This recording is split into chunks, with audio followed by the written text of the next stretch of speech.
6 jets, 400 miles per hour, inches apart. I was watching this documentary on the Thunderbirds, and they changed my entire life philosophy. So, over the weekend, I had a chance to kind of finally rest a little bit. Rest is relative.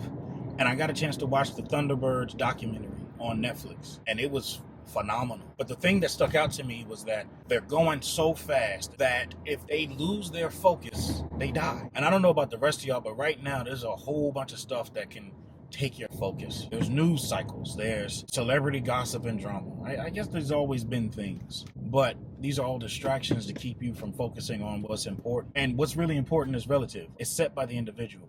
And people are going to assign focus, different levels of importance to different things. But we all can know, and we all know about the times that we've wanted to do something, but we've had to shift our focus to something that really wasn't as important. And as a result, it caused unnecessary drama, unnecessary strife. When if we just stuck to what we knew and focused on what we did and blocked out everything else, we would have been fine. One of the things that the documentary told me that is that each pilot has a reference point. They pick a point and they look at it, and they block out everything else. And they also have this blind trust with each other. As I was watching, it was fascinating to me that these people operating these multi-billion-dollar jets, sometimes million-dollar jets, are only focused on one singular point, and they trust the other pilots to do the exact same. And the pilots understood that if they lost focus for even a millisecond, that could be disastrous, because each person was depending on the other to do their job. And I feel like there's a lack of people doing the things that they are supposed to do, and it causes other issues, right? So like in a car, that's a perfect example. A car has a wheel, it has a drive shaft, it has tires, it has an engine, it has a bunch of different parts.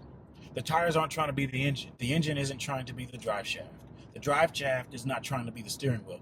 Each particular piece is doing their part to move the car forward, and they do it every time. If they ever get out of sync, the car just doesn't move. One of the things that's been frustrating me this year, honestly, is that people just haven't been doing the things that they're supposed to do, and it's been causing my focus to be everywhere else than where it actually should be. And this is in personal relationships, this is in professional relationships. It has caused and wreaked havoc this year because I've had to go back and undo, or go back and redo, or go back and do what someone else did or didn't do, which causes my focus to shift. And so I just happened to be watching the Thunderbirds, and I was like, that's how things should be. If everybody plays their part and their role, things would be smooth. Like driving this vehicle. My job is to maintain it, is to steer it, is to direct it. I'm the driver, but I can't be the tire.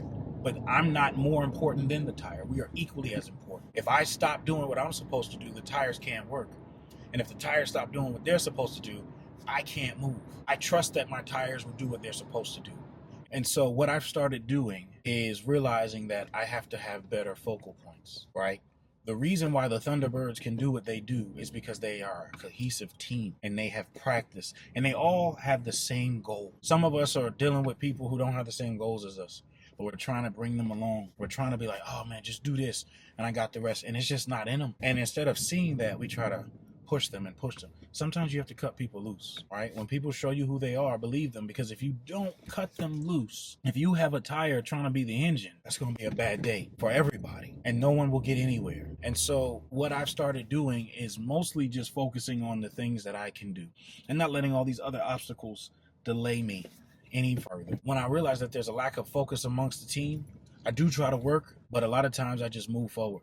We appreciate you, but we got to move forward. So one of the things that I did when I was losing focus is I picked a reference point. I picked a North Star. And I said, this is my North Star. I will not take my eye off of this for anything. I don't care what's going on around me. I don't care what may come. This is where I'm going. This is how I'm moving forward. Now, I'm still aware of the things that are around me, of course, but my focus is on this singular point. And if it doesn't align with what I'm trying to get to in this singular point, I document it. I put it in its proper place.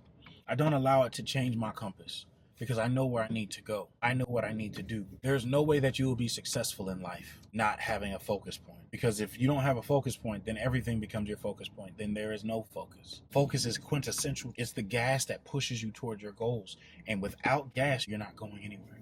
Without focus, you can't aim to the target that you're trying to hit. A lot of us are dealing with moving targets, with things that are constantly changing, where we have to pivot and pivot and pivot. But as long as you understand your focus, the pivot shouldn't matter. I'm trying to get to this building that's in front of me.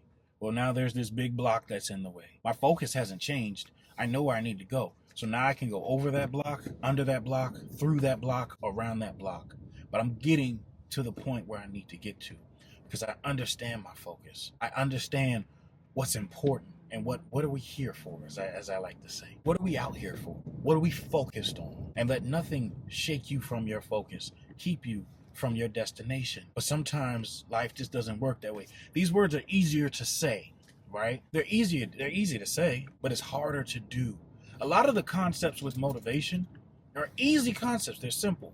Everybody understands them, yet everybody won't do them. The talk is immaculate. The actual work that needs to be done, that's the hard part. That's the hard part. And there's always going to be something that is going to seem like it needs to take your focus, but it might be, but in actuality, it doesn't. And it's up to you to determine what that looks like, how that is. Today is a perfect day for you to evaluate the circles that you have, for you to evaluate the business that you're trying to do, for you to evaluate the circumstances that you're in and lock in and focus. You don't like X, right? So how do you get past X? You focus. You don't want to be at this job. You want another job. How do you get that another job? You focus.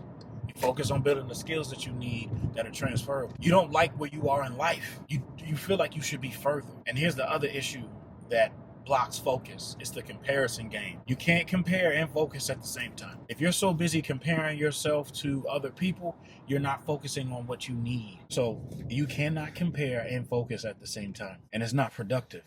You got to do one or the other if you want to be successful. And you know what the scariest thing is? Like, the thing that terrifies me the most is the day that I feel that I don't need a reference point. It's the day that I think that I got it all under control, because you never have anything under control. Only thing you have under control is you and what you focus on. So you know me, I got to give you 3 keys. The first key is to choose a reference point. Choose one.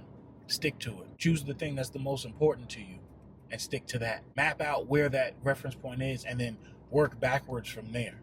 So if you want to get to point A, that's your reference point. How do you get there? Dictate to how you get there. Second thing, and I think it's one of the most important, honestly, probably should have been number 1, is eliminate comparison triggers. You cannot focus and compare. When you are focusing on comparing, you're not focusing on focusing. When you allow your mind to say, oh, I wish I could do this, or how come this person has this, and you've lost your focus. You've already lost the day. And we don't have a whole lot of time when you really think about it. Think about how many people have been on this earth and been born and passed away. We don't have a whole lot of time here. And so if you waste your time comparing yourself to other people, you'll never be able to focus. And the third thing is, when you are focusing on a point, there are times where you're not going to be able to see other things around you. There are going to be times, because you're focused, you got to trust the process blindly. It's called blind trust. You got to trust that if you do what you do and you focus on this thing, that everything will work itself out because you're doing what you're supposed to do. And that's hard for a lot of people. It's hard for myself. But there's been times in my life, specifically this year, where I just had to trust the process. There were things that were out of my control. And if I focused on those things, I wouldn't be where I am today. But you already know what to do. Until next time, stay motivated.